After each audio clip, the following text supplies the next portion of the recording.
Integrate कर सके। और तब लेटर मौर्यन पीरियड में, पोस्ट मौर्यन पीरियड में, मौर्योत्तर काल में दो प्रकार की शक्तियां दिखाई देती हैं। एक तो विदेशी शक्तियां, एक विदेशी शक्तियां हैं जैसा कि कल हम लोगों ने डिस्कस किया था, और दूसरा आंतरिक शक्तियां हैं। तो दो प्रकार की शक्तियां हैं, आंतरिक शक्तियां, विदेशी शक्तियां। और आंतरिक शक्तियों में हम लोगों ने देखा था, आंतरिक शक्तियों में इंटरनल पावर में, इंटरनल पावर्स में शुंग, कण्व, सातवाहन। शुंग, कण्व, सातवाहन है, चेदी है, चेर, चोल, पांड्य है।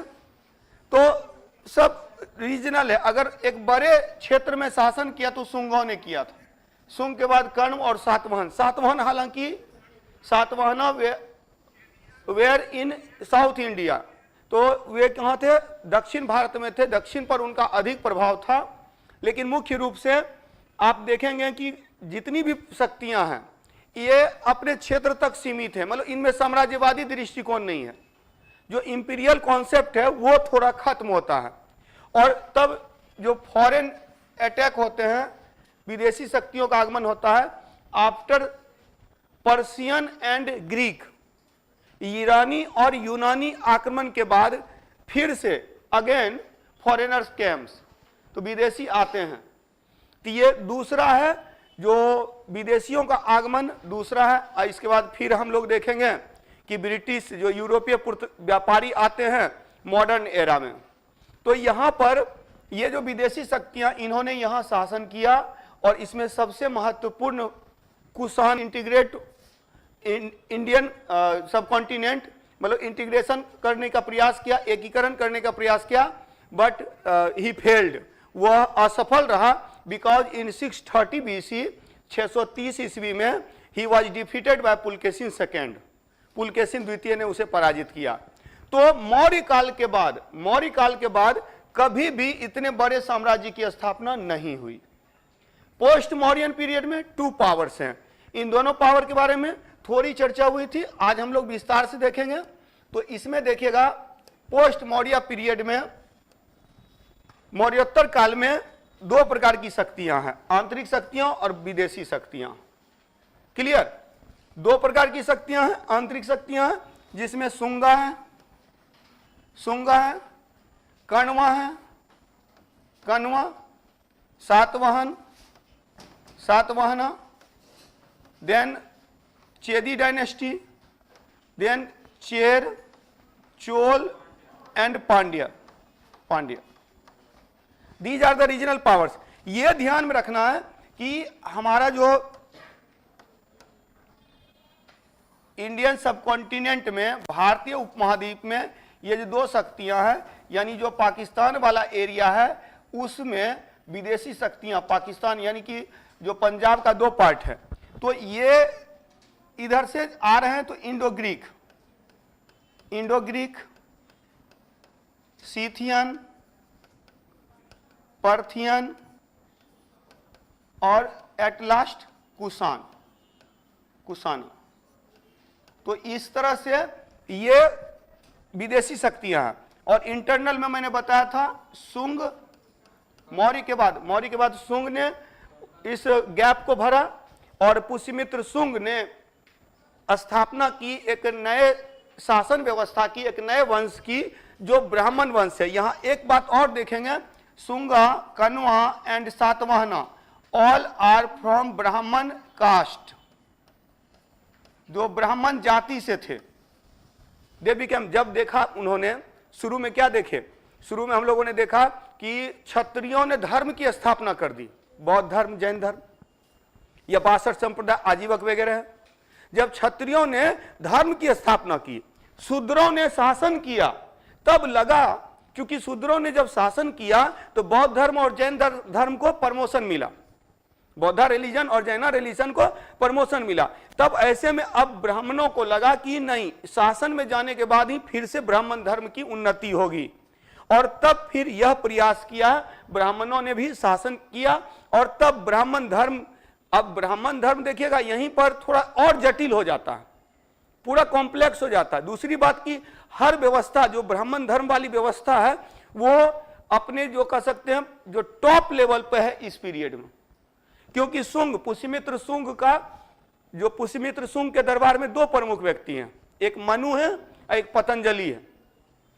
हालांकि पतंजलि का संबंध व्याकरण से है, लेकिन मनु ने मनु स्मृति की रचना की और बोला जाता है कि सबसे खराब स्थिति यदि शूद्रों की और महिलाओं की हुई तो स्मृति काल में थी। स्मृति काल में हालांकि देखिएगा मनु स्मृति कहता है कि महिलाएं देवी तुल्य हैं, लाइक गॉडेस, तो देवी तुल्य हैं, लेकिन उसको घर में ही रहना चाहिए, लेकिन उसे घर में ही रहना चाहिए, जो एक संकीर्ण दृष्टिकोण है। तो दूसरी बात वहीं पर शूद्रों के संदर्भ में उसका स्टेटमेंट है कि शूद्र अगर वेद पढ़ ले तो उसकी जीभ काट लेनी चाहिए, सुन ले वेद तो उसके कान में जो है लोहा पिघला के डाल देना चाहिए। तो कुछ शूद्रों के से, लेकिन ये एक स्टेटमेंट और है उनका, इस पे तो ज्यादा ध्यान देते हैं लोग जो निम्न वर्ग के हैं, जो निम्न जाति से हैं। लेकिन दूसरी बात उसने ये भी कहा कि अगर ब्राह्मण भी निम्न कार्य करता है तो वह शूद्र के समान है, उसे भी वेद पढ़ने का अधिकार नहीं है। तो यह भी एक स्टेटमेंट है। तो इसीलिए यहां पर हालांकि जो व्यवस्थाएं हैं, चूंकि समझाने वाला कौन होता है, आप देखिएगा कि समझाने वाले पढ़े लिखे वर्ग तो ज्यादा है तो ब्राह्मण वर्ग से ही है, तो वो उन्होंने क्या किया अपने अकॉर्डिंग समझा दिया। लेकिन अगर मनुस्मृति को सही ढंग से समझा जाए तो वहां आपको लगेगा कि उसमें कोई भी बात गलत नहीं है। कई बार क्या होता है कि मनुस्मृति की व्याख्या गलत तरीके से कर दी जाती है। जैसे वहां अगर बोलता है कि अगर निम्न कार्य करता है तो वो ब्राह्मण भी ब्राह्मण नहीं है, वो शूद्र के समान है, तो स्वाभाविक सी बात है। अब फिर तब कहा गया कि शूद्र अगर वेद पढ़ता है तो उसकी जीभ काट लेनी चाहिए। तो अगर वो ब्राह्मण भी शूद्र समान है, अगर वो भी वेद पढ़ता है यानी उनको भी वेद पढ़ने का अधिकार नहीं, तो उनका भी जीभ काट लेना चाहिए। क्योंकि वेद क्या है, ईश्वर कृत रचना है, गॉड का क्रिएशन है। तो वो गॉड के क्रिएशन को मतलब कि दूषित मनुष्य उसको नहीं पढ़ सकता है। अब इसको अपने अकॉर्डिंग लोगों ने डेवलप किया और तब समाज में भेद बढ़ता चला गया। तो ये जो चीजें हैं कि बहुत सारी चीजें, और जब आप सिविल सर्विस की तैयारी कर रहे हैं तो आपको लॉजिकल होना पड़ेगा, किसी भी चीज को सीधे स्वीकार नहीं करेंगे, क्योंकि सीधे स्वीकार करेंगे तो समाज में भेद पैदा होगा, वैमनस्यता होगी, तब फिर कहीं ना कहीं। और जब आप यहां पर हैं तो इस लेवल पे जो इक्वेलिटी की बात होती है, और इक्वेलिटी की बात होती है तो हम ही आप जो हैं वो इक्वेलिटी को एस्टेब्लिश कर सकते हैं। तो इसको थोड़ा सा समझना होगा कि शुंग वंश, तो शुंग वंश एक प्रकार की प्रतिक्रिया भी तो थी। जब आप किसी को दबाइएगा तो वो भी तो उठना चाहेगा। तो यही चीज हुआ, जब ब्राह्मण धर्म को दबाया गया तो फिर इन लोगों ने प्रयास किया इसको ऊपर उठाने का, और इसी में उत्कर्ष हुआ। और तब फिर ऐसी बात तो थी नहीं कि जैन धर्म बौद्ध धर्म पूरी तरह से खत्म हो गया, लेकिन जैन धर्म बौद्ध धर्म के पतन का एक और कारण था जो आपको याद रखना होगा, वो ये कि जिस व्यवस्था के विरुद्ध प्रतिक्रिया हुई वही व्यवस्था फिर से स्थापित हो गई। बुद्ध ने क्या किया था, श्रेष्ठता के विरुद्ध, बौद्ध धर्म जैन धर्म ब्राह्मणवादी श्रेष्ठता के विरुद्ध प्रतिक्रिया किया। अब बाद में क्या हुआ कि जो ईश्वर वाला जो कॉन्सेप्ट था, गॉड वाला जो कॉन्सेप्ट था, उसके विरुद्ध एक प्रतिक्रिया थी कि सेल्फ, जो सोल पर बल दिया गया कि आप ध्यान लगाइए, आप जो है वो केवल महापुरुष थे, बुद्ध से केवल महापुरुष थे, लेकिन बाद में बुद्ध को भी भगवान बना दिया गया, बुद्ध की भी आरती होने लगी। बुद्ध के ये में जो कर्म कांड, जिस कर्म कांड का आप विरोध कर रहे थे, बुद्ध को भगवान बना करके महायान परंपरा में फिर से वही व्यवस्था ले आए, तो फिर ब्राह्मण धर्म ही ठीक है। तो ये चीज हुई, और यही कारण है कि फिर से ब्राह्मण धर्म को प्रमोशन मिला। इसका कारण ये नहीं है कि ब्राह्मण धर्म को प्रमोशन, ब्राह्मण धर्म का जो विकास हुआ, डेवलपमेंट ऑफ ब्राह्मण रिलीजन का मतलब ये नहीं है कि ब्राह्मण धर्म का विकास मतलब कि स्वतः हुआ। इसमें कहीं ना कहीं रोल बुद्धिज्म और जैनिज्म का भी है, क्योंकि बुद्धिज्म और जैनिज्म ने भी उन कर्मकांडों को स्वीकार कर लिया जो पहले से वैदिक परंपरा, ब्राह्मण परंपरा में, ब्राह्मण धर्म की परंपरा में थी। तो यह भी एक पतन का कारण रहा। चलिए, तो यहां पर शुंग कण्व सातवाहन है। इसके अलावा याद रखना है कि यहां पर चेदी है, और इसके बाद चेर चोल पांड्य, चेर चोल पांड्य। क्लियर? तो ये दो प्रकार की शक्तियां, एक एक करके सबके बारे में देखते जाएंगे, कुछ कुछ महत्वपूर्ण बिंदु, क्योंकि टारगेट बैच है, जल्दी हम लोगों को खत्म भी करना है, तो ज्यादा जो है समय इस पर ना दिया जाए। हालांकि मैं पहले भी बोलता रहा हूं कि देखिए किसी भी प्रकार के पूर्वाग्रह से ग्रसित मत रहिएगा। अगर पॉलिटी में 3-4 क्वेश्चन आ रहे हैं तो पॉलिटी को भी नेग्लेक्ट नहीं करना है। अगर किसी भी प्रकार के हिस्ट्री से एक बार यूपीएससी में 2 क्वेश्चन पूछा तो लोगों ने क्या किया, हिस्ट्री पढ़ना बंद कर दिया। आज देखिए 18 क्वेश्चन आ गया, 18 क्वेश्चन हो गया, 18-20 क्वेश्चन आ गए। तो इसीलिए किसी भी प्रकार के पूर्वाग्रह से ग्रसित नहीं रहना है, सब सब्जेक्ट को वेटेज देना है। हाँ, जहां से ज्यादा प्रश्न पूछे जाते हैं उस पर फोकस ज्यादा कीजिए, लेकिन किसी को छोड़िए मत, क्योंकि कभी भी गलती हो सकती, कभी भी जो है हाँ एक्सीडेंट कभी भी हो सकता है, तो दुर्घटना कभी भी हो सकती है। तो इसी कारण से मैं हमेशा बल देता रहा हूं कि होल सिलेबस पर कवर करना है। ठीक है, अब चलिए तो इसमें एक एक करके पहले अंतरिक्ष शक्ति को देख लेंगे, फिर या विदेशी शक्ति को पहले देख लेते हैं, इसमें कम पॉइंट्स बनेंगे, तो विदेशी शक्ति को सबसे पहले देख लेते हैं। तो सबसे पहले इंडो ग्रीक आए, इंडो ग्रीक के बाद हाँ इंडो ग्रीक के बाद आए सीथियन आए, सीथियन के बाद पहलव आए, पहलव के बाद कुषाण आए।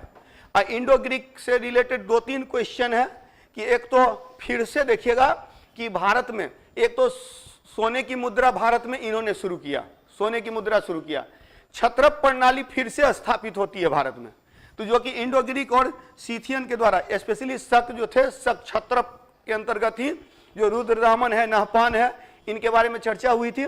तो इंडो ग्रीक शासक, इंडो ग्रीक के बारे में लिखेंगे। इंडो ग्रीक में मैंने बताया था सबसे इंपॉर्टेंट मिनांडर है, तो लिखिएगा सबसे पहले इंडो ग्रीक। मौर्योत्तर काल हो गया, ये दोनों सेक्शन आप लोगों ने कर लिया है। इंटरनल पावर, शुंग, कर्ण, सातवाहन, ये तीनों मैंने बताया था डेवलपमेंट के फॉर्म में है, और इसके अलावा कुछ और शक्तियां भी हैं। ये इसको इसीलिए मैंने अलग कलर चेंज कर दिया। कलर चेंज क्यों किया कि चेदी और ये जो संगम काल है ये इनका डेवलपमेंट नहीं है, ये इनके साथ साथ हैं। पोस्ट मौर्य पीरियड में, मौर्योत्तर काल में इन राजवंशों शुंग, कर्ण, सातवाहन के अतिरिक्त चेदी का भी अस्तित्व है, और दक्षिण में संगम काल, संगम काल, तो संगम काल है दक्षिण में। और यहां संगम काल के अंतर्गत अब संगम के बारे में भी पढ़ेंगे कि 3 संगम का आयोजन हुआ था, 3 सम्मेलन आयोजित हुआ था, और उसी 3 सम्मेलन का परिणाम था कि साउथ में, दक्षिण में एक विशाल साहित्य का सृजन किया गया था, जिसको संगम साहित्य कहते हैं। संगम साहित्य से जिसका संगम मतलब सम्मेलन, संगम मीन्स कॉन्फ्रेंस, कॉन्फ्रेंस किसका, तो लेखकों का, कवियों का कॉन्फ्रेंस का संगम, और उस कॉन्फ्रेंस में ढेर सारे बुक्स लिखे गए, और उस बुक्स को संगम लिटरेचर कहते हैं, संगम साहित्य कहते हैं। संगम साहित्य से जिस काल की जानकारी मिलती है उसको संगम काल कहते हैं। तो संगम काल related to south India, southern most, सबसे दक्षिणतम बिंदु, यानी कि ये तमिल प्रदेश, यहां ये जितने भी लोग हैं ना यहां पर तमिल भाषा बोल रहे हैं, तमिल भाषा बोलने वाले। इसी से बाद में देखिएगा तमिलनाडु और केरला वाला जो पार्ट है वो मोस्टली इसी में था। तमिलनाडु और केरला वाले पार्ट में इसका डेवलपमेंट है। केरला साइड में चेर है और तमिलनाडु साइड में चोल और पांड्य है। पांड्य सबसे नीचे है, पांड्य सबसे नीचे है। ठीक है, तो इंटरनल पावर, एक्सटर्नल, सबसे पहले लिख लीजिएगा इंडो ग्रीक, हेडिंग दीजिएगा इंडो ग्रीक, हिंद यवन, Indo Greek, Indo Greek.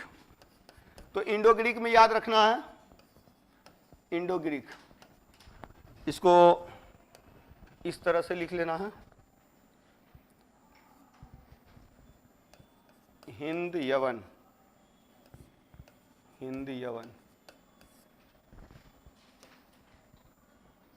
Indo Greek, Indo Greek. तो इंडो ग्रीक में याद रखिएगा, हिंद यवन में याद रखिएगा कि मौर्योत्तर काल में, इन लेटर मौर्य पीरियड या पोस्ट मौर्य पीरियड, मौर्योत्तर काल में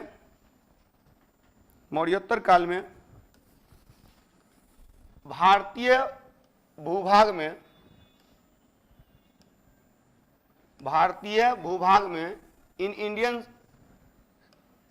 रीजन, भारतीय भूभाग में सर्वप्रथम आने वाली विदेशी शक्ति, first foreign power was Indo Greek. प्रथम विदेशी शक्ति हिंद यवन या डायरेक्ट इंडो ग्रीक भी लिख सकते, इंडो ग्रीक थे, हिंद यवन थे, इंडो ग्रीक। अब इंडो ग्रीक का मतलब क्या हो गया, आप लोगों ने देखा था सिकंदर यहाँ आया था तो यहाँ एक राज्य की स्थापना किया था और उसका गवर्नर किसको बनाया था? सेल्यूकस को बनाया था। तो सेल्यूकस के कारण से यूनानी लोग यहाँ बस गए थे, तो इससे एक परंपरा विकसित हुई।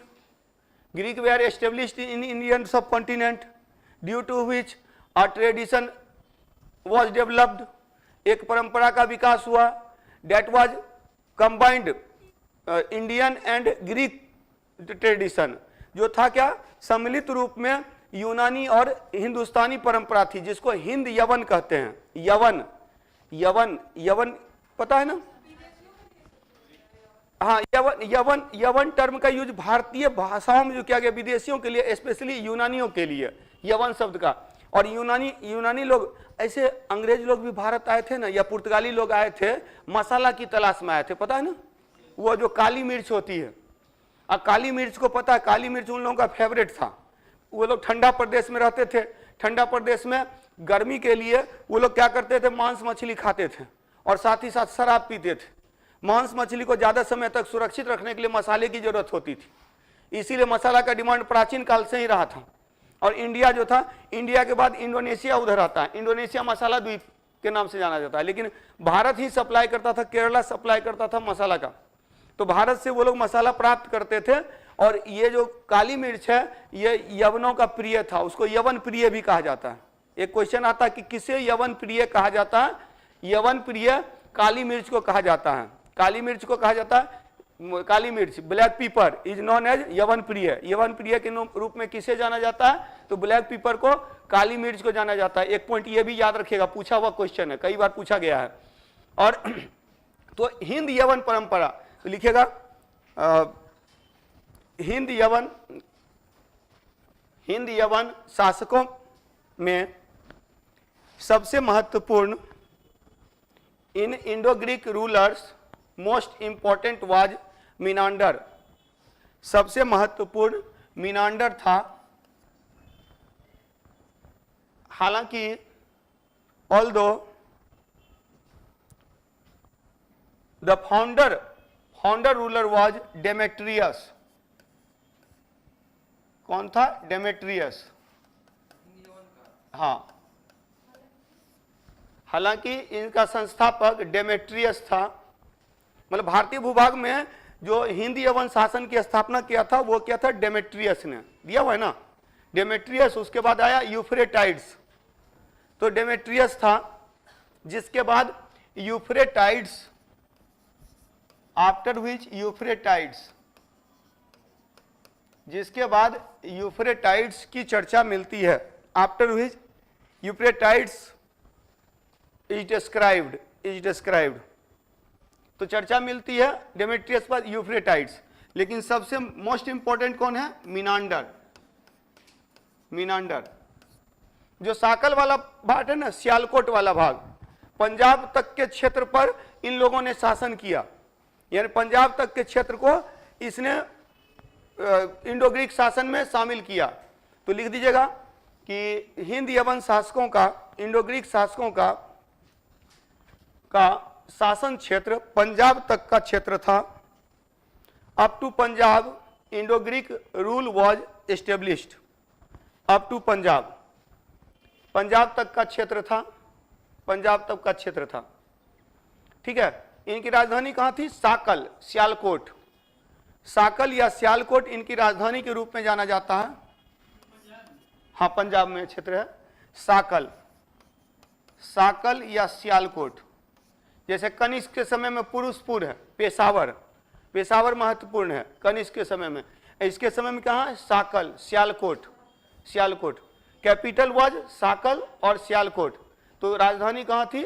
साकल थी। और इसमें याद रखेंगे मिनांडर की जानकारी का प्रमुख स्रोत क्या है? मिलिंद पन्हो। तो लिखिएगा नेक्स्ट पॉइंट, मिनांडर की जानकारी का मुख्य स्रोत, the main source of information of Menander is Milinda Panha book. Menander की जानकारी का प्रमुख स्रोत मिलिंद पन्हो पुस्तक है। The main source of information of Menander is Milinda Panha book, जिसका अर्थ है क्वेश्चंस ऑफ मिलिंद। जिसका अर्थ है मिलिंद के प्रश्न, मिलिंद के प्रश्न, मिलिंद के प्रश्न, मिलिंद के प्रश्न। ठीक है, तो मिलिंद के प्रश्न, मिलिंद पर हो मीन्स मिलिंद के प्रश्न, question of the Milinda. It is a book of discussion between Nagasena and Milinda. Nagasena and Menander लिख दीजिएगा। यह मीनांडर और नागसेन के बीच, नागसेन के बीच वार्तालाप है, वार्तालाप। ठीक है, a discussion between Menander and Nagasena. There were many questions arised by Menander and answered by Nagasena. तो बहुत सारे प्रश्न पूछे गए मिलिंद के द्वारा, जिसके जवाब दिए गए नागसेन के द्वारा। इस पर मैंने बताया भी था, एक कहानी भी बताया था। मीनांडर ने बुलाया था नागसेन को, नागसेन नहीं गया कि राजा को काम है तो राजा आएगा, मैं क्यों जाऊंगा। जब राजा आया पूरा गेटअप के साथ में, देख के कोई भी बोल सकता है राजा है, लेकिन जब वो आया नागसेन के पास तो बोलता है कि आपको पता है मैं कौन हूं। तो इन्होंने कहा कि मुझे तो पता है तुम कौन हो, लेकिन क्या तुम्हें पता है कि तुम कौन हो।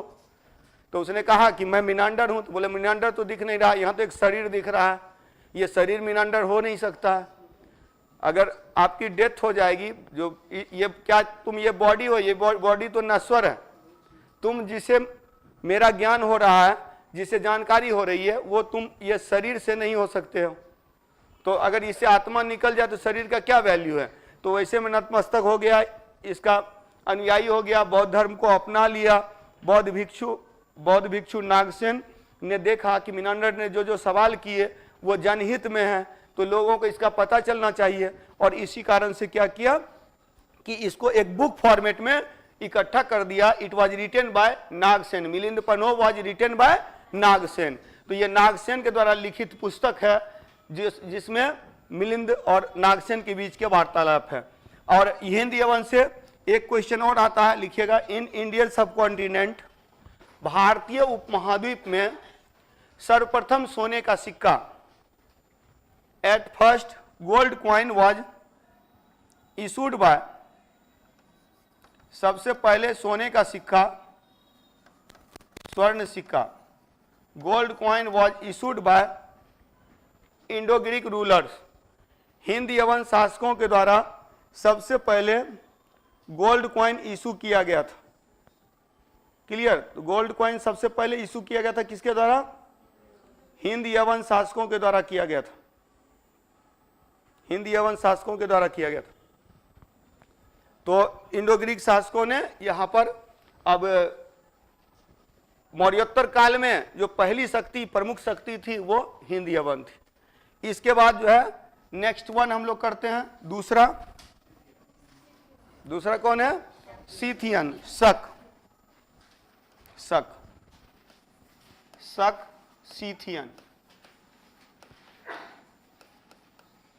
सीथियन, ठीक है। जो शक द्वीप बोला जाता है कि ये ऐसे तो शक द्वीप के रहने वाले थे, लेकिन इनका जो मुख्य क्षेत्र था ये पहले चाइना वगैरह पर अटैक करने वाले जाति थी। और उसके बाद क्या हो गया कि जब इसी पीरियड में आप देखिएगा, जो मौर्योत्तर काल में, लेटर मौर्य पीरियड में ही चीन की दीवार बन जाती है।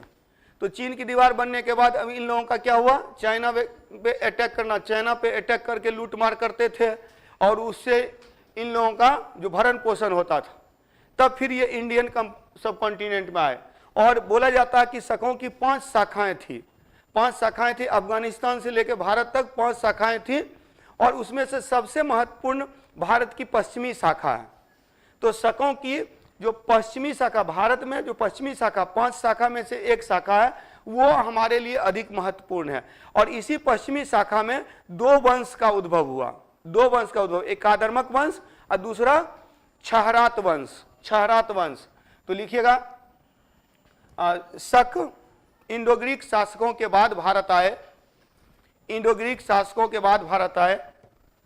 शक came in India after Indo Greek rulers, Indo Greek के बाद भारत आए, इंडो ग्रीक के बाद भारत आए। क्लियर। इंडो ग्रीक के बाद भारत आए शक, दूसरे थे और नेक्स्ट पॉइंट लिखेगा, शकों की 5 शाखाएं थी, शकों की 5 शाखाएं थी। देयर वेर 5 ब्रांचेज ऑफ शक, शकों की 5 शाखाएं थी, 5 ब्रांचेज ऑफ शक, शकों की 5 शाखाएं थी, जिसे क्षत्रप, क्षत्रप कहा जाता था, जिसे क्षत्रप कहा जाता था, क्षत्रप 5 शाखाएं थी जिसे क्षत्रप कहा जाता था। यानी क्षत्रप प्रणाली, क्षत्रप जी, इसमें से 2 क्षत्रप, 2 प्रमुख महत्वपूर्ण है, इन विच 2 आर इंपॉर्टेंट। एक याद रखिएगा, उत्तरी शाखा, उत्तरी शाखा, और दूसरा पश्चिमी शाखा। 2 वेरी इंपॉर्टेंट। तो northern branch and western branch. उत्तरी में फिर 2 है, एक तक्षशिला वाला भाग है और दूसरा जो भाग है मतलब तक्षशिला और मथुरा। उत्तरी में है तक्षशिला, तक्षशिला एंड मथुरा, और पश्चिमी में है उज्जैन और नासिक, उज्जैन और नासिक।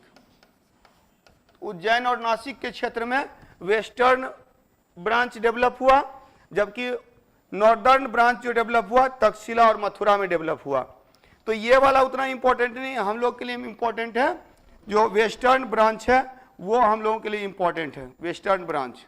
और इसमें देखिएगा उज्जैन में, तो लिखिएगा नेक्स्ट पॉइंट, लिखिए पश्चिमी शाखा के अंतर्गत, हाँ नहीं लिखते जाइए ना, बाद में एट लास्ट कर लीजिएगा। लिखिए पश्चिमी शाखा में, इन वेस्टर्न ब्रांच, पश्चिमी शाखा में 2 प्रमुख वंश देखे जाते हैं। There were 2 important dynasties, there were 2 important dynasties, 2 प्रमुख वंश देखे जाते हैं। नंबर 1 लिखिएगा कादरमक वंश, कादरमक वंश, नंबर 1 कादरमक वंश, और नंबर 2 लिखिएगा छहरात वंश, छहरात वंश। कादरमक वंश के डैश देकर के लिख दीजिएगा उज्जैन, और छहरात वंश में डैश देकर लिख दीजिएगा नासिक। तो Kardamaka dynasty and Kshaharata dynasty, there were 2 dynasties, important dynasties. Rudradaman was related to Kardamaka dynasty. Rudradaman किससे संबंधित था? कादरमक वंश से संबंधित था। And Nahapana was related to Kshaharata dynasty. लिखिए नेक्स्ट पॉइंट लिखिएगा, कादरमक वंश का सबसे प्रमुख शासक रुद्रदामन था, रुद्रदामन था। कादरमक वंश का सबसे महत्वपूर्ण शासक, the most important ruler of Kardamaka dynasty was Rudradaman, Rudradaman. Kardamaka वंश का सबसे महत्वपूर्ण शासक रुद्रदामन था। Most important ruler was Rudradaman, जिसकी जानकारी का प्रमुख स्रोत, we come to know about Rudradaman by Junagadh inscription, जिसकी जानकारी का मुख्य स्रोत जूनागढ़ अभिलेख है, जिसकी जानकारी का मुख्य स्रोत जूनागढ़ अभिलेख है। Junagadh inscription is related to Rudradaman. We come to know about Rudradaman through Junagadh inscription. Junagadh अभिलेख है। जूनागढ़ अभिलेख कहाँ है? गिरनार पर्वत पर। जूनागढ़ अभिलेख कहाँ है? गिरनार पर्वत पर। जूनागढ़ अभिलेख गिरनार पर्वत पर है, on Girnar mountain, Girnar mountain. Saurashtra, Gujarat के सौराष्ट्र में, गुजरात के सौराष्ट्र में। यह किस भाषा में लिखा गया? संस्कृत में लिखा गया। संस्कृत का अब तक का सबसे बड़ा अभिलेख, मतलब अब तक का मतलब इस समय तक का, हाँ जूनागढ़ अभिलेख। जूनागढ़ अभिलेख संस्कृत का सबसे बड़ा अभिलेख। तो जूनागढ़ अभिलेख, it was written in Sanskrit, Sanskrit. Junagadh inscription was found on,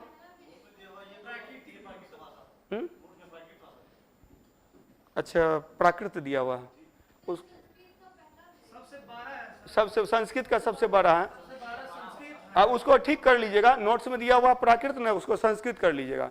Sanskrit का, संस्कृत का है, संस्कृत का है, ये कंफर्म है। नोट्स में ठीक है। एक जगह पर कहीं पर प्राकृत गलती से लिखा गया है, एक जगह पर कहीं लिखा गया, उसको ठीक कर लेना। ये संस्कृत का है, ठीक है। दूसरी बात, हाँ नहीं नहीं नहीं, प्राकृत भाषा में नहीं लिखा गया, एक्चुअली वो गलत लिखा गया है, वो सेंटेंस कहीं और कहा गया है, उसको ठीक कर लेंगे, उसको काट देंगे, ठीक है। संस्कृत भाषा में ही लिखा गया है, संस्कृत भाषा में लिखा गया। संस्कृत भाषा का इस समय तक का सबसे बड़ा अभिलेख था, इतना बड़ा अभिलेख अभी तक जारी नहीं किया गया था, तो संस्कृत भाषा में ही है, वहां प्राकृत भाषा गलती से लिखा गया, उसको काट देंगे, ठीक है। जूनागढ़ अभिलेख गिरनार पर्वत पर है, on Girnar mountain in Saurashtra region of Gujarat, and it was written in Sanskrit and it is related to Sudarshan lake. यह सुदर्शन झील से संबंधित है, सुदर्शन झील से संबंधित, क्लियर। तो ये 4 पॉइंट्स हैं जो कि आप लोग को याद रखना चाहिए इससे रिलेटेड, ठीक है। तो सुदर्शन झील की चर्चा कहां मिलती है?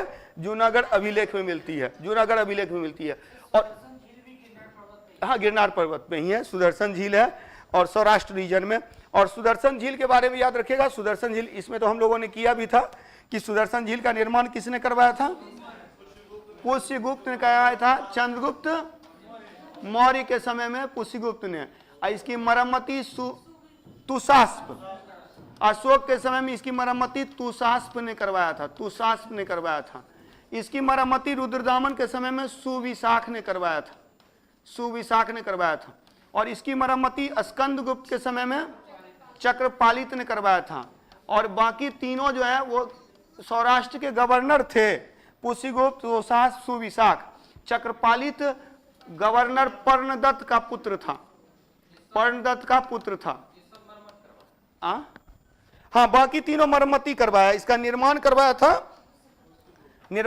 था पुष्यगुप्त ने, निर्माण करवाया था पुष्यगुप्त ने, बाकी तीनों ने मरम्मती करवाया था।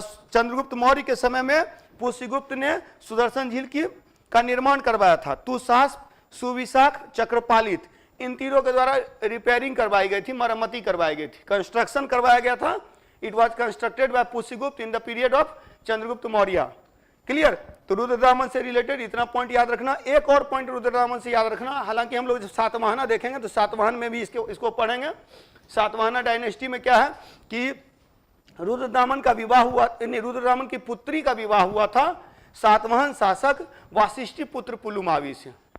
जब सातवाहन शासक देखेंगे ना, सातवाहन शासक, तो उसका संस्थापक सिमुख था। और उसके बाद सातवाहन शासक में पहला जो था वो सबसे गौतमी पुत्र सातकर्णी, सबसे पहले सातकर्णी, फिर गौतमी पुत्र सातकर्णी, और उसके बाद जो है गौतमी पुत्र सातकर्णी के बाद वासिष्ठी पुत्र पुलुमावी, और उसके बाद श्री सातकर्णी, जो लास्ट में हुआ था श्री सातकर्णी। तो सातकर्णी जो है तो वो उसमें वासिष्ठी पुत्र पुलुमावी से विवाह हुआ था रुद्रदामन की पुत्री का। एक पॉइंट लिख दीजिए उसको, देखिए सातवाहन शासक, सातवाहन रूलर, सातवाहन शासक, सातवाहन रूलर, वासिष्ठी पुत्र पुलुमावी, वासिष्ठी पुत्र पुलुमावी, वासिष्ठी पुत्र पुलुमावी, वासिष्ठी पुत्र पुलुमावी का विवाह, पुलुमावी का विवाह रुद्रदामन की पुत्री से हुआ। वासिष्ठी पुत्र Pulumavi got married with daughter of Rudradaman, daughter of Rudradaman. तो रुद्रदामन की पुत्री से विवाह हुआ वासिष्ठी पुत्र पुलुमावी का, वासिष्ठी पुत्र पुलुमावी का, क्लियर। हाँ, सातवाहन शासक था, ये सातवाहन शासक था। सातवाहन करेंगे, सातवाहन में सातकर्णी, हाल के बाद जो है सो गौतमी पुत्र सातकर्णी, वासिष्ठी पुत्र पुलुमावी, और उसके बाद यज्ञ श्री सातकर्णी। तो इतने 5 शासक के बारे में जानेंगे सातवाहन वंश में। और सातवाहन वंश की जानकारी का स्रोत मुख्यतः अभिलेख है, 3 अभिलेख मिलते हैं सातवाहनों की जानकारी इससे संबंधित, ठीक है।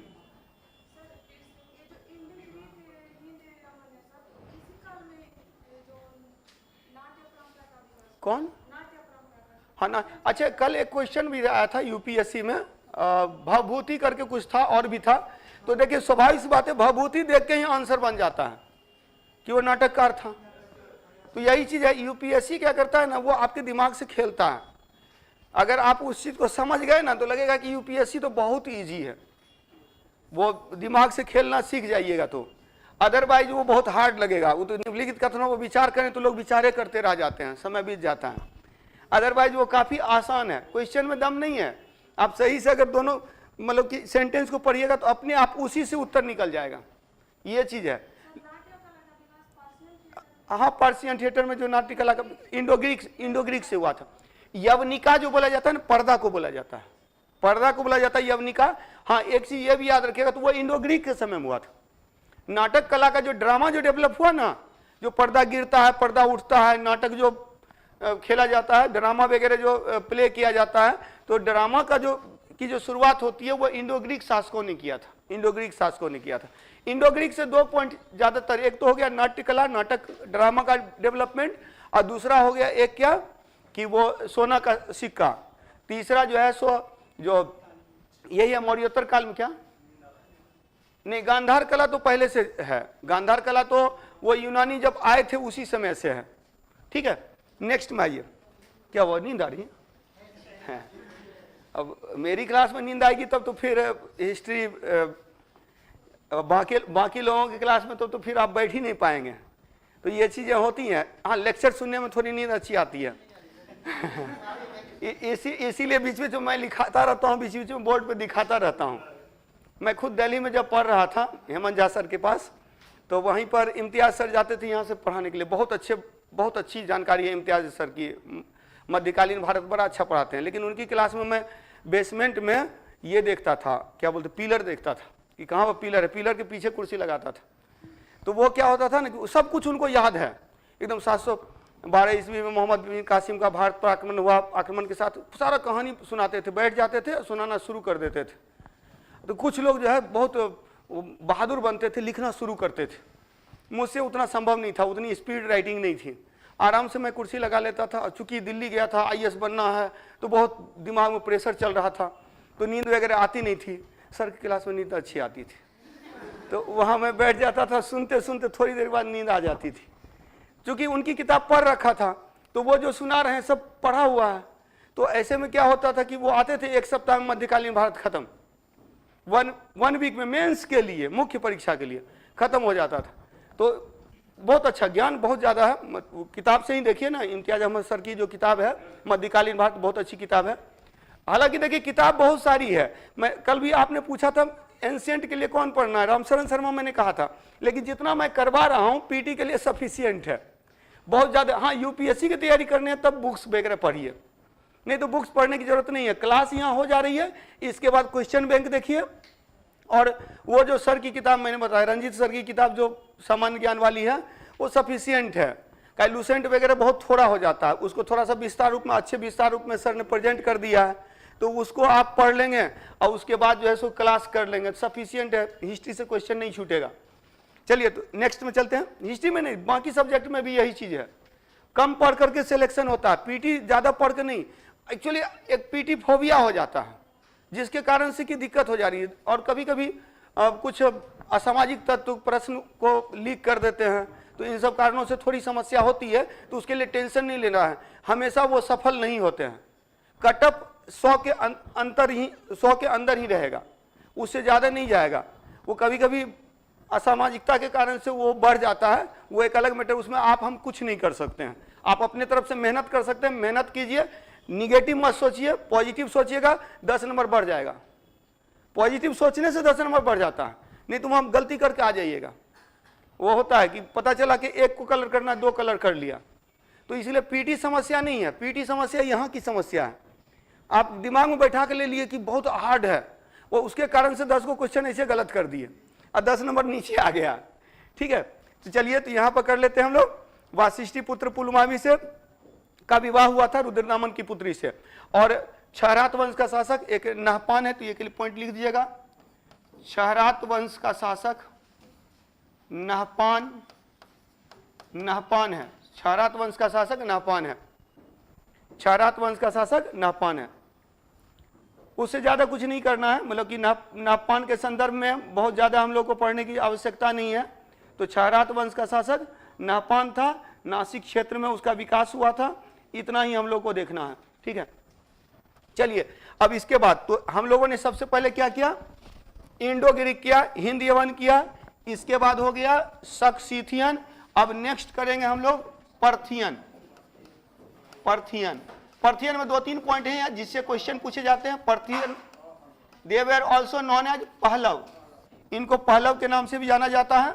तो पर्थियन पहलव, तो भारतीय भूभाग में याद रखिएगा कि इंडो ग्रीक शक के बाद ये विकास के क्रम में है, इंडो ग्रीक देन शक एंड देन पहलव, इसके बाद पहलव आए। पहलव में मैंने बताया था कि सबसे महत्वपूर्ण जो शासक था वो कौन था, वो था गोंडोफर्निस, जिसको भारतीय भाषाओं में बिंदफर्ण भी कहा गया।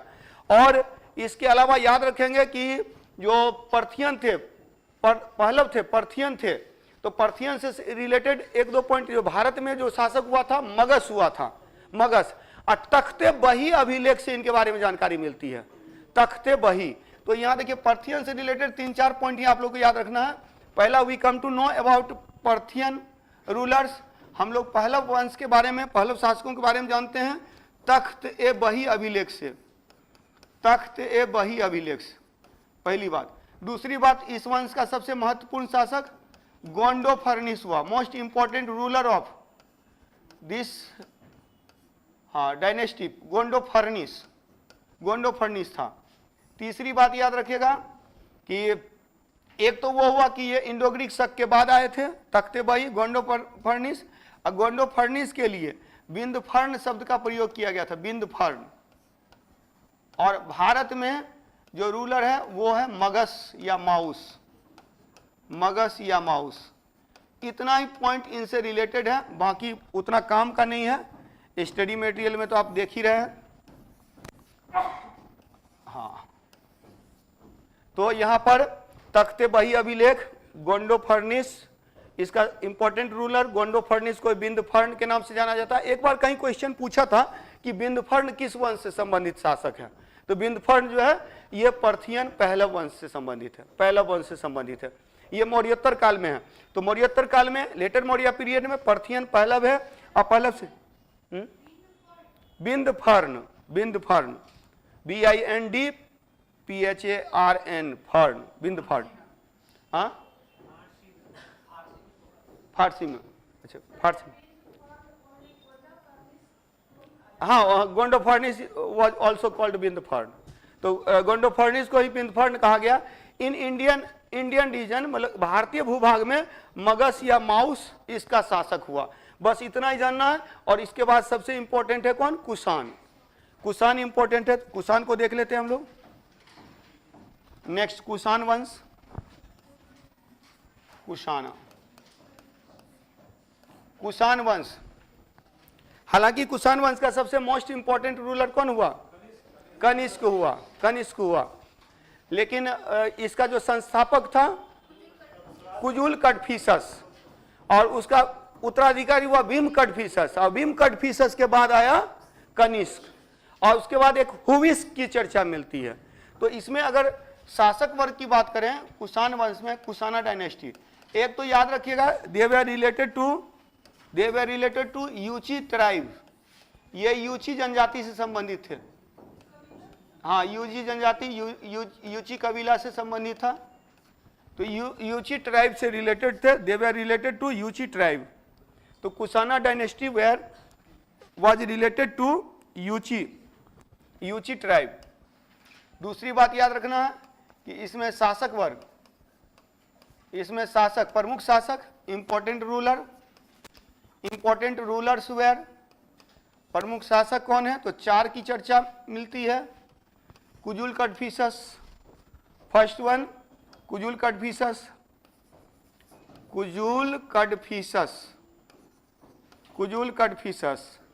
Then Vima Kadphises, after that, after Vim Kadphisas, Kanishk, and then Huvisk, HUVISK, SHK, Huvishka, Kanishka Huvishka. अब इसमें सबसे इंपॉर्टेंट कनिष्क है, कनिष्क के बारे में क्वेश्चंस पूछा जाता है। इनकी जो राजधानी थी वो कहाँ थी? पुरुषपुर। क्या? हाँ, कुजुल कन्फ्यूशियस नहीं, भारतीय भूभाग में इसका मेन संस्थापक कौन है नहीं जानकारी है। भारतीय भूभाग में जो आने वाला था कुजुल कन्फ्यूशियस था। हाँ, इसी को माना जाएगा संस्थापक भारतीय भूभाग में। इसका उत्तराधिकारी हुआ भीम कन्फ्यूशियस। इसका उत्तराधिकारी फिर कनिष्क हुआ, जो सबसे पॉपुलर हुआ। इंडियन रीजन में सबसे पॉपुलर जो है वो कनिष्क है। कनिष्क सबसे पॉपुलर है। कनिष्क ने कनिष्कपुर की स्थापना किया था कश्मीर में। अच्छा, कनिष्क के बारे में याद रखिएगा, इसको दूसरा अशोक कहते हैं, second Ashoka. He is known as second Ashoka. तो दूसरा अशोक क्यों कहते हैं? अशोक पहले शिव का उपासक था। अशोक पहले शिव का उपासक था, बाद में उसने बौद्ध धर्म अपना लिया। यह भी पहले शिव का उपासक था, बाद में इसने बौद्ध धर्म को अपना लिया। और जो ब्राह्मण परंपरा को, ब्राह्मण धर्म को, ब्राह्मण परंपरा को अपनाया गया, और बाद में क्या किया इसने? बुद्धिज्म को अपना लिया। और इसके अंतर्गत तो कनिष्क के अंतर्गत याद रखिएगा कनिष्क। तो एक तो ये हो गया। दूसरी बात, उसने भी शहरों की स्थापना की, इसने भी कुछ शहरों की स्थापना की बुद्धिज्म का। ये भी, वो भी बौद्ध संगीति का आयोजन करवाया, इसने भी बौद्ध संगीति का आयोजन करवाया। तो उस बौद्ध बुद्धिज्म से रिलेटेड जो जो पॉइंट है दोनों में कॉमन है, इसीलिए इसको दूसरा अशोक कहते हैं। क्योंकि इसके समय में चतुर्थ बौद्ध संगीति हुई थी। फोर्थ बौद्ध council was organized by Kanishka. चौथी बौद्ध संगीति, प्रथम बौद्ध संगीति हुआ था अजातशत्रु के समय में, दूसरा हुआ कालाशोक के समय में, तीसरा अशोक और चौथा कनिष्क। ठीक है, तो ये याद रखेंगे। और कनिष्क के समय में अध्यक्ष था वसुमित्र और उपाध्यक्ष था अश्वघोष।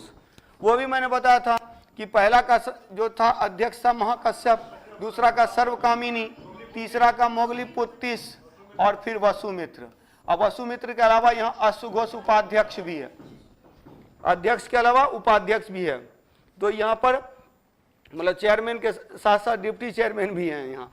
तो अध्यक्ष के साथ साथ प्रेसिडेंट के साथ साथ जो वाइस प्रेसिडेंट भी हैं, तो उपाध्यक्ष भी हैं। तो यहाँ पर ये जो है सो, और दूसरी बात कि पहला कहाँ हुआ था? राजगिरी में, दूसरा हुआ था वैशाली में, तीसरा पाटलिपुत्रा में और चौथा कुंडलवन कश्मीर में। फिर मैंने बताया था पहली बौद्ध संगीति में 2 पुस्तक लिखे गए, सुत्त पिटक और विनय पिटक। दूसरा में विभाजन हुआ अस्थविर और महासंगिक में। तीसरा में अभिधम्म पिटक पुस्तक की रचना की गई थी। और चौथा में हीनयान और महायान में बदल गया। याद रखेंगे, अशोक हीनयानी था, लेकिन कनिष्क इससे विपरीत महायानी था। अशोक भी बौद्ध भिक्षु बना, कनिष्क भी बौद्ध भिक्षु बना। अशोक ऑल्सो बिकेम बौद्ध monk and Kanishk also became Bodh monk, but he was a Hinayani monk. Kanishk was a Mahayani monk. तो ये महायानी बौद्ध भिक्षु था, जबकि अशोक जो था वो हीनयानी था। वो हीनयान परंपरा, यानी अस्थविर को वो बल दिया था, उसमें हीनयान तो आया नहीं था, तो उसमें अस्थविर था, अस्थविर से ही हीनयान का विकास हुआ। तो इसीलिए वो हीनयानी परंपरा का था, और ये महायानी परंपरा का है। महायान मतलब सबका भला, ठीक है, सबका भला बताए थे ना, कैसे सबका भला, मतलब यहाँ पढ़ रहे हैं, अकेले अकेले लाभ उठाए तो हीनयानी हो गया। बाकी लोग को भी बताए कि हाँ मिशन 50 IS में पढ़ रहे हैं तो महायान हो गया, बाकी लोग का भी भला हो जाएगा, बाकी लोग भी यहाँ जुड़ेंगे। तो लेकिन अधिकांशतः मैंने देखा है सिविल सर्विस की तैयारी करने वाले लोग अक्सर हीनयानी हो जाते हैं, किसी को बताते नहीं हैं कि गाड़ी अकेले अकेले आनंद लेते हैं, ठीक है। तो ये हाँ कनिष्क, तो कनिष्क ने, तो इसमें लिखिएगा, नेक्स्ट पॉइंट लिखिएगा, कनिष्क कुषाण वंश का सबसे महत्वपूर्ण शासक था। Kanishka was the most important ruler of Kushana dynasty. सबसे महत्वपूर्ण शासक कनिष्क था, कनिष्क सबसे महत्वपूर्ण शासक था, ठीक है। इसने शासन कब प्राप्त किया था, कब शासन प्राप्त किया था? 78 ईस्वी में, 78 AD में, 78 ईस्वी में, याद रखेंगे। उसी समय इसने पराजित किया था किसको? शकों को। और शकों को पराजित करने के बाद इसने शक संवत की शुरुआत की। तो पहली बात तो यही याद रखना है कि इसने 78 ईस्वी लिखेगा, इसने 78 ईस्वी में इन 78 AD ही एस्टेब्लिश्ड शक संवत। शक, तो इसने शक संवत की स्थापना की, शक संवत की स्थापना की। तो शक period was established in 78 AD, 78 AD, AD में है ना, 78 ईस्वी में है। 78 ईस्वी पता है ना, सबसे प्राचीन संवत विक्रम संवत है 58 ईसा पूर्व, 78 BC में, 78 BC में 58 ईसा पूर्व में विक्रम संवत की स्थापना हुई। शक संवत की स्थापना कब हुई? 78 BC में, 78 AD में, 78 ईस्वी में शक संवत की स्थापना हुई। शकों को पराजित करके, आपको पता है विक्रम संवत भी शकों को ही पराजित करके हुआ और शक संवत भी शकों को ही पराजित करके हुआ। क्योंकि अंतर यह है कि यह शक काफी वीरता से लड़े थे, तो यह शक को सम्मान दे रहा है। शक संवत मतलब उसके नाम पे काल शुरू कर रहा है, क्योंकि शक में रुद्रदामन वगैरह है ना, तो ये भी जो है सो। और यहाँ विक्रम संवत में क्या है कि वहां पराजित किया शकों को और विक्रमादित्य की उपाधि ली और तब विक्रम संवत की शुरुआत की। चालुक्यों ने, चालुक्य शासक ने विक्रमादित्य की उपाधि लिया, शकों को पराजित किया, विक्रमादित्य की उपाधि लिया और तब उसने विक्रम संवत की शुरुआत की। इसने क्या किया?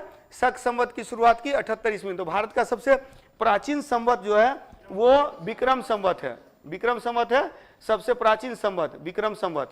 ये भी आप लोग याद रखेंगे, Vikram Samvat. Vikram period is ancient time period in Indian history. तो भारतीय इतिहास में सबसे प्राचीन संवत जो है, टाइम पीरियड जो स्टार्ट हुआ, कैलेंडर जो स्टार्ट हुआ, वो विक्रम कैलेंडर, विक्रम पीरियड का कैलेंडर है जो सबसे प्राचीन है। और इसके बाद शक, और भारत सरकार द्वारा किसको एक्सेप्ट किया गया? देखिए थोड़ा याद रखिएगा, भारत सरकार के द्वारा शक संवत को स्वीकार किया गया, लेकिन हमारे संविधान में विक्रम संवत को स्वीकार किया। मतलब विक्रम संवत के अकॉर्डिंग प्रस्तावना हम लोगों ने लिखा। मिति मार्ग शीर्ष शुक्ल सप्तमी 2006 विक्रमी, 2006 विक्रमी। तो 2006 विक्रम संवत में हमारा संविधान बनकर तैयार हुआ। यानी 1949 जो है 1949, 2006 विक्रम है। मिति मार्ग शीर्ष शुक्ल सप्तमी, मतलब कि जो कौन सा महीना था? मिति मार्ग शीर्ष, माघ महीने का शुक्ल सप्तमी था, और वो था कौन सा? 2006 विक्रम संवत के अनुसार। चलिए नेक्स्ट लिखिएगा। गुप्त के समय में करेंगे, फिर गुप्त जब करेंगे ना तो वहां पर फिर से देख लेंगे। गुप्त का टाइम पीरियड जो है जब उसने शासन की स्थापना की थी 200, एक्चुअली देखिए वहां पर 319-20 ईस्वी रहता है। तो 319-20 ईस्वी मतलब 19-20 का जो मध्य का भाग है, तो उसमें एग्जैक्ट डेट नहीं मिलता। तो आइदर 319 रहेगा और 320 रहेगा, कभी दोनों अलग अलग नहीं रहेगा। और बाद में फिर हिजरी संवत की शुरुआत हुई थी 622 में, हिजरी संवत। वो भी हम लोग बात करेंगे, मध्यकालीन भारत पढ़ेंगे तो वहां पढ़ेंगे। इस्लाम धर्म की स्थापना जो है, हजरत मोहम्मद साहब का जन्म हुआ था 570 ईस्वी में। 612 में उन्होंने क्या किया? इस्लाम धर्म की स्थापना किया। और 622 में वो हिजरत किए। हिजरत मतलब परिवर्तन, मतलब एक स्थान परिवर्तन, हिजरत किए। वो आए थे मदीना, मक्का से मदीना आए थे। एक्चुअली वो नया युग इसीलिए हुआ कि पहले तक उसके कुछ फॉलोवर थे, लेकिन जब वो मक्का से मदीना आए तो पूरा मदीना ने इस्लाम को स्वीकार कर लिया। तो इसी कारण से एक जो नए युग की शुरुआत हुई, और ये हुआ मोहम्मद साहब के हिजरत करने से। तो उसी से हिजरी संवत की शुरुआत हुई। तो जो लोग उनके साथ में आए थे ना, मोहम्मद साहब के साथ में मक्का से जो मदीना आए थे, उनको मुहाजिर कहा गया। मुहाजिर, वही ये मूवी देखे होंगे, सरफरोश मूवी देखे होंगे, उसमें बोलता है कि आज भी हमें पाकिस्तान में मुहाजिर बोला जाता है। तो मुहाजिर मतलब बाहरी, जो बाहर से जो वहां गया है, तो मुहाजिर। तो ये हुआ, और वो तो एकदम ईस्वी सन कॉमन है। 612 10 साल जोड़ रही है 622, 10 साल जोड़ रही है 632। 632 में मोहम्मद साहब की मृत्यु हो गई, तो 10-10 का अंतर है। नहीं, चंद्रगुप्त मौर्य द्वारा नहीं। विक्रम संवत जो है चालुक्य शासक विक्रमादित्य था, उसके द्वारा स्थापित किया गया विक्रम संवत। विक्रम संवत जो है विक्रमादित्य, हाँ नहीं, शकों को पराजित करके। और शक संवत किया था कनिष्क ने, और उसके बाद चंद्रगुप्त प्रथम ने गुप्त शासक चंद्रगुप्त प्रथम ने गुप्त संवत की शुरुआत की। जो 319 ईस्वी में देता है ना गुप्त संवत, तो चंद्रगुप्त प्रथम के द्वारा स्थापित है। चंद्रगुप्त प्रथम से रिलेटेड तो 2 ही पॉइंट आता है, 2 चांदी का सिक्का मिला है और वो ये गुप्त संवत की शुरुआत करता है। एक और है कुमार देवी से विवाह हुआ उसका, तो उससे संबंधित आएंगे हम लोग गुप्त काल में, आगे नहीं चले जाना है। ऐसे भी आज लग रहा है कि थोड़ा स्लो हो गए। तो 78 ईस्वी में इन्होंने शक संवत की शुरुआत की। नेक्स्ट पॉइंट लिखिएगा, कनिष्क के समय में कुषाण वंश की राजधानी पेशावर थी, जिसे पुरुषपुर भी कहा जाता है।